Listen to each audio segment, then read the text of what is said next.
இப்போ நாம் பார்க்க போகிறது அந்நியர்கள் அப்படிங்கிற ஒரு சிறுகதையை பற்றி நம்ம பார்க்க போகிறோம். இதில் 2 அக்கா தங்கைகளோட உறவை பற்றி சொல்லியிருக்காங்க. அது மட்டும் இல்லாமல் என்னதான் அவங்க அக்கா தங்கைகள் ஒரே வீட்டில் வளர்க்கப்பட்டாலும் அவங்க திருமணத்துக்கு அப்புறம் அவங்களுக்குள்ள என்ன மாதிரியான வேறுபாடுகள்லாம் வருது, அவங்களுக்குள்ள என்ன மாதிரியான மாற்றங்கள் வருது அப்படிங்கிறத இந்த கதை முழுக்க சொல்லியிருக்காங்க.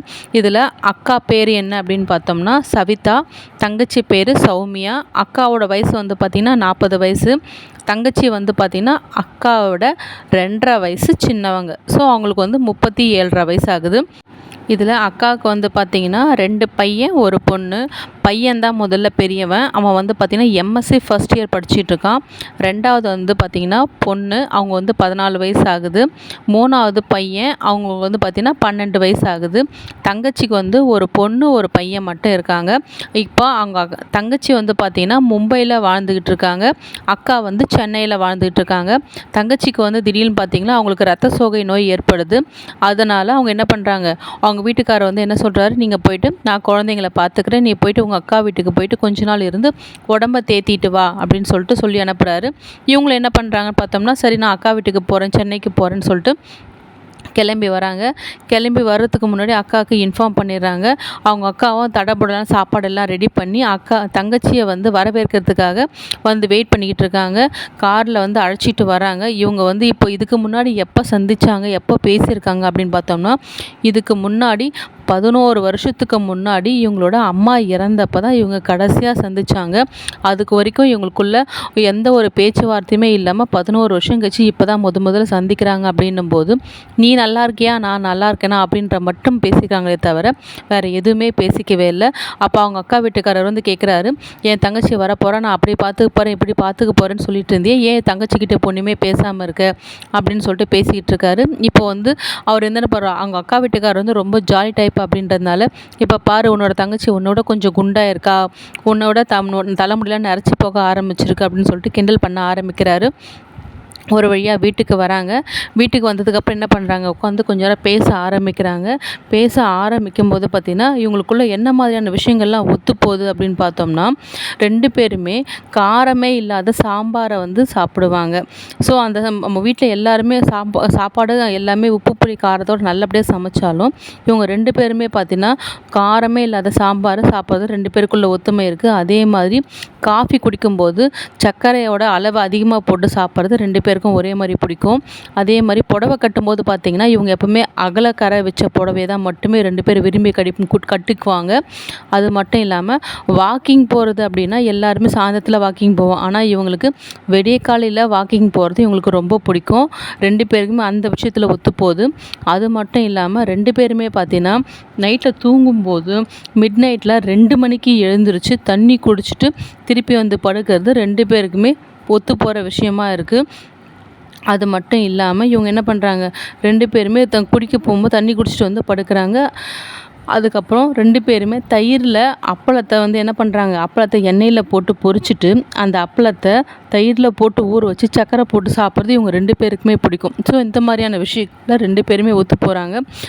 இப்போ தங்கச்சிக்கு வந்து என்ன பண்ணுறாங்க, அப்பளத்தை பொரித்து தயிரில் போட்டு ஊற வச்சு சக்கரை போட்டு கொடுக்குறாங்க. அப்போது வந்து தங்கச்சி சாப்பிட்டுட்டே இருக்காங்க. அது சாயந்தரம் 4:30 மணி நேரம் அப்படிங்கிறதுனால அவங்களோட பெரிய பையன் வந்து அக்காவோட பெரிய பையன், அவன் வந்து 19 வயசு ஆகுது. அவன் எம்எஸ்சி ஃபஸ்ட் இயர் படிக்கிற பையன் வந்து என்ன பண்ணுறான், இங்கே வீட்டுக்கு வரான்.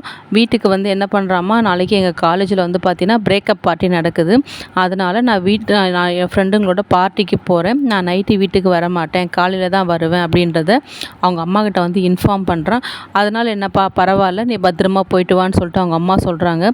அதை சொன்ன உடனே அவங்களோட தங்கச்சி வந்து என்ன பண்ணுறாங்க, அவங்க வந்து ஏன் இப்படி போய் வந்து பையனை வந்து இந்த மாதிரிலாம் கெடுக்கிற, ஏன் பையனை வந்து வெளியெலாம் தங்க விடுற, இப்போ காலெல்லாம் ரொம்ப கெட்டு கிடக்கு, அந்த மாதிரி பையனெல்லாம் வெளியே தனியாக விடாத, நிறைய கெட்ட பழக்கம்லாம் கற்றுக்க ஆரம்பிப்பான் அப்படின்னு சொல்லிட்டு சொல்லும்போது, நம்ம அளவுக்கு அதிகமாக இழுத்து பிடிச்சி வைக்கும்போது தான் அவங்க கெட்டு போகிறதுக்கான சந்தர்ப்பங்கள் நிறைய கிடைக்கிது. நாம் அவங்களுக்கு ஃப்ரீடம் கொடுக்கும்போது அவங்க நம்ம மேலே நம்பிக்கை வச்சு விடுறாங்க அப்படின்னும்போது அந்த நம்பிக்கையை அவங்க காப்பாற்றுறதுக்காவது கொஞ்சமாச்சும் நல்ல விதமாக நடந்துக்க ஆரம்பிப்பாங்க. இதெல்லாம் விட்டு கொடுத்து போகணும் அப்படின்னு சொல்லிட்டு சொல்லும்போது முதல்ல அவங்க 2 பேருக்குள்ளே பார்த்தீங்கன்னா அப்போ வந்து டிஃப்ரென்ஸ் ஆஃப் ஒப்பீனியன் முதல்ல ஆரம்பிக்குது.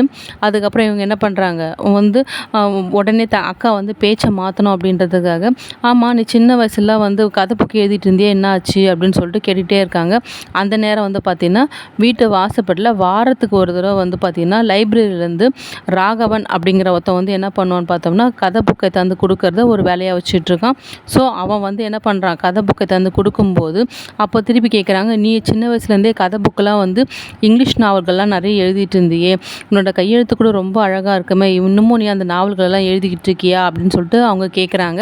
ஆமாம் நான் எழுதியிருக்கேன், நீ படிக்கிறதுக்காக நிறைய நான் எழுதின புத்தகங்களை கொண்டு வந்திருக்கேன், நீ வேணா பாருன்னு சொல்லிட்டு என்ன பண்ணுறாங்க அதை கொடுக்குறாங்க.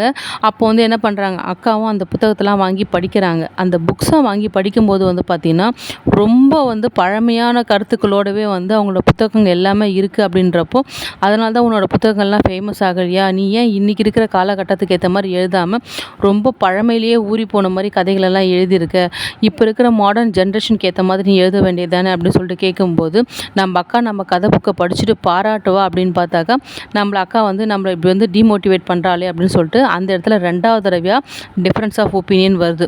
அதுக்கப்புறம் வந்து பார்த்திங்கன்னா சரி வா நம்ம உடனே வந்து நம்ம கொஞ்ச நாள் கழிச்சு என்ன பண்ணுறா, அக்கா வந்து தங்கச்சியோட முகம் மாறதை பார்த்துட்டு சரி வா நீ உன்னோட ஊரில் மும்பையில் வந்து பார்த்திங்கன்னா நிறைய இங்கிலீஷ் படமாக பார்த்துருப்ப, இங்கே நம்ம 2 பேரும் சேர்ந்து இங்கே ஒரு நல்ல படம் வந்திருக்கு, நம்ம பார்க்கறதுக்கு போகலாம் அப்படின்னு சொல்லும்போது நியூ ஃபேரி டெய்ல் அப்படின்ற ஒரு படம் வந்திருக்கு. அந்த படத்தை பார்க்கறதுக்காக 2 பேரும் போய் பார்க்குறாங்க.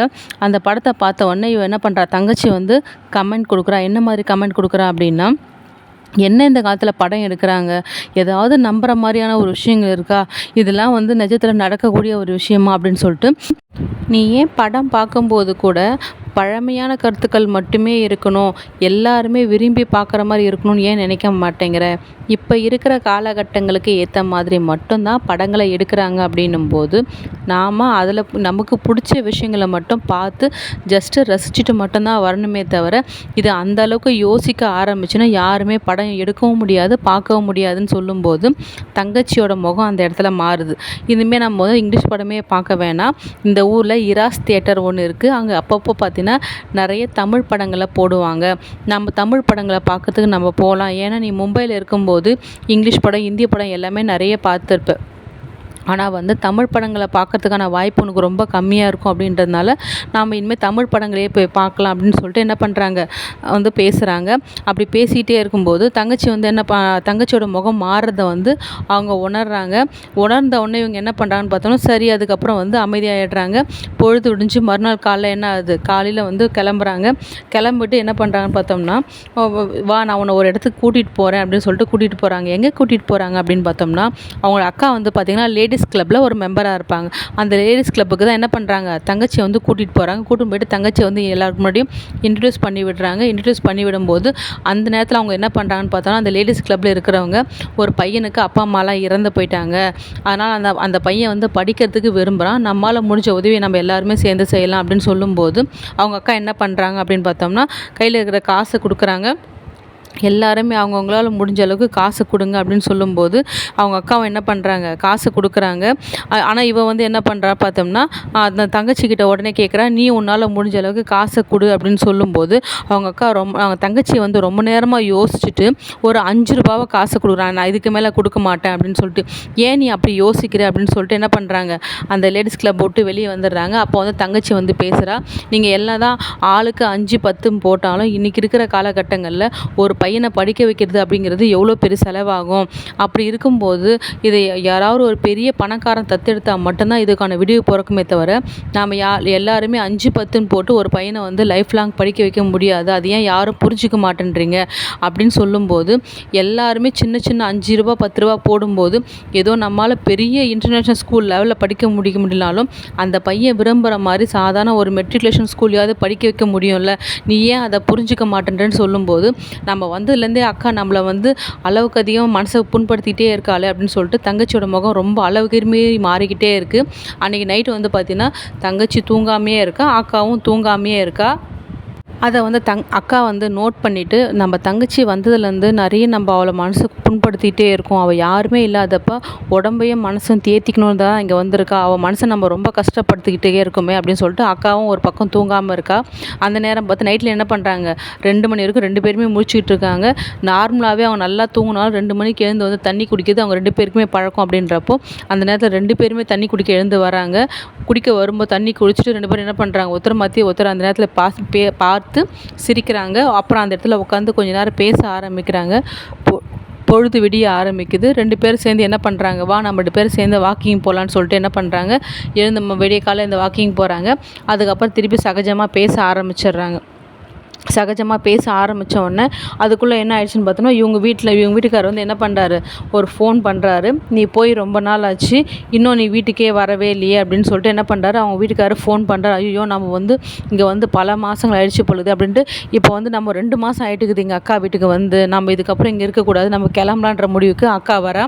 அந்த நேரம் பார்த்து அதை அக்கா கிட்ட சொல்லலான்னு உள்ளே வரும்போது பார்த்தீங்கன்னா, அக்காவோட 2வது பையன் 2வது பொண்ணு 3வது பையன் 2 பேருமே வந்து என்ன பண்ணிட்டு இருக்காங்க, விளையாடிட்டு இருக்காங்க. எதுக்காக அப்படின்னு பார்த்தோம்னா, அந்த ஒரு வாரத்துக்கு முன்னாடி வந்து என்ன பண்ணான், வந்து ஒரு கதை புக்கை தந்து கொடுத்தான் இல்லையா, அந்த கதை புக்கில் வந்து பார்த்திங்கன்னா லைப்ரரியிலேருந்து தந்து கொடுத்த கதை புக்கில் அமிர்தா பச்சனோட ஃபோட்டோ, அந்த அமிர்தா பச்சனோட ஃபோட்டோ உனக்கு வேணும் எனக்கு வேணும்ட்டு என்ன பண்ணுறாங்க, மாற்றி அந்த ஃபோட்டோக்காக 2 பேருமே அந்த புக்கை எடுத்து என்ன பண்ணுறாங்க, வீடு ஃபுல்லாக சுற்றி ஓடி விளையாடிக்கிட்டு இருக்காங்க. அப்படி விளையாடிருக்கும் போது பார்த்திங்கன்னா, ஒரு வீட்டோட அந்த கிச்சனோட கதவு ஓரத்தில் வந்து பார்த்திங்கன்னா ஒரு கண்ணாடி ஜார் இருக்குது. அந்த கண்ணாடி ஜாரை தட்டி விட்டுடுறாங்க. அப்போ வந்து அங்கே என்ன பண்ணுறாங்க, அவங்க அம்மா வந்து ரொம்ப கோவமாக கத்த ஆரம்பிக்கிறாங்க. ஏன் பசங்கிட்ட இவ்வளோ வந்து கடுமையாக நடந்துக்கிற, ஒரு சாதாரண கண்ணாடி ஜார் தானே, அது கீழே வந்தால் என்ன ஆகிட போகுது, அதுக்கு ஏன் பசங்களை இந்த அளவுக்கு திட்டுற அப்படின்னு சொல்லிட்டு என்ன பண்ணுறாங்க, தங்கச்சி கேட்கும்போது, இந்த கண்ணாடி ஜார் என்னதுன்னு மறந்து போச்சா, இது அம்மாவும் அப்பாவும் உயிரோடு இருக்கும்போது அவங்க கடைசியாக நம்ம 2 பேருக்குமே கொடுத்த ஒரே மாதிரியான கண்ணாடி ஜார், இது நீயும் உன்னோட பொக்கிஷமாக பத்திரமா வச்சுருப்பல்ல, ஷோகேஸில் வச்சுருக்கியா இல்லை எங்கே வச்சுருக்க அப்படின்னு கேட்கும்போது, அந்த கண்ணாடி ஜாரா, நான் அதை வந்து என்ன பண்ணேன், எங்கள் எதிர் வீட்டு பொண்ணு வந்து அதை பார்த்து ரொம்ப அழகாக இருக்குன்னு கேட்டுச்சு, அதோட கல்யாணத்துக்கு நான் கிஃப்டாக கொடுத்துட்டேன் அப்படின்னு சொல்லும்போது, இது நம்ம அப்பா அம்மா உயிரோடு இருக்கும்போது கடைசியாக கொடுத்த கடைசி கிஃப்ட், அது எப்படி உன்னால் வந்து வேற ஒருத்தர் கொடுக்க முடிஞ்சுன்னு கேட்கும்போது, அவங்களோட நினைவுகள் மட்டும் நம்மகிட்ட இருந்தால் போதும் நான் நினச்சேன், அவங்க கொடுத்த பொருளை தான் நம்ம அவங்களோட நினைவுகளை வச்சுக்கணும்னு அவசியம் இல்லை அப்படின்னு சொல்லும்போது, இந்த இடத்துல அக்காவோட மனசு முதல்ல வந்து ரொம்ப மனசு கஷ்டப்படுறா. அதுக்கப்புறம் என்ன பண்ணுறா, அவள் வந்து அந்த விஷயத்த சொல்கிறா, இந்த மாதிரி எங்கள் வீட்டுக்காரர் வந்து கால் பண்ணார், நான் வந்து ஊருக்கு கிளம்புறேன் அப்படின்னு சொல்லிட்டு சொல்லும்போது, அவள் என்ன பண்ணுறான்னு பார்த்தீங்கன்னா, மறுநாளே வந்து எல்லாமே பேக் பண்ணுறாங்க. பேக் பண்ணி முடிச்சு அவளுக்கான சாப்பாடெல்லாம் செஞ்சு கொடுக்குறாங்க. செஞ்சு கொடுத்து அவங்க அக்கா வந்து ஊருக்கு கிளம்பும்போது தங்கச்சிக்கு பெரிய அகல கறக்க போட்ட ஒரு புடவை எடுத்து கொடுக்குற, அதுவும் கோபுர டிசைன் இருக்கிற புடவை வந்து தங்கச்சிக்கு ரொம்ப பிடிக்கும் அப்படின்றதால 2 பேருக்கும் ஒரே மாதிரி புடவை எடுத்து, கலர் மட்டும் வேறு கலரில் எடுத்து ஒரே மாதிரியான அகலக்கரை போட்ட புடவை எடுத்து வைக்கிறா.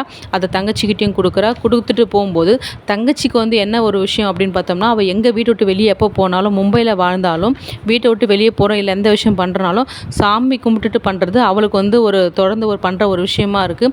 இப்போ ஊருக்கு கிளம்பும்போது சாமி கும்பிட்டுட்டு போகலாம் அப்படின்னு பார்த்தாக்கா, அக்கா வீட்டில் பூஜை ரூமே இல்லாமல் இருக்குது. நம்ம அம்மா சின்ன வயசுலேருந்து நம்மளை வளர்க்கும் போது எந்த ஒரு விஷயத்தையுமே சாமி கும்பிடாமல் ஆரம்பிக்கக்கூடாதுன்னு சொல்லி வளர்க்கும் போது, நீ எப்படி திடீர்னு சாமியாக கும்பிடாமல் இப்படி மாறிட்ட அப்படின்னு சொல்லிட்டு தங்கச்சி கேள்வி கேட்குறாங்க.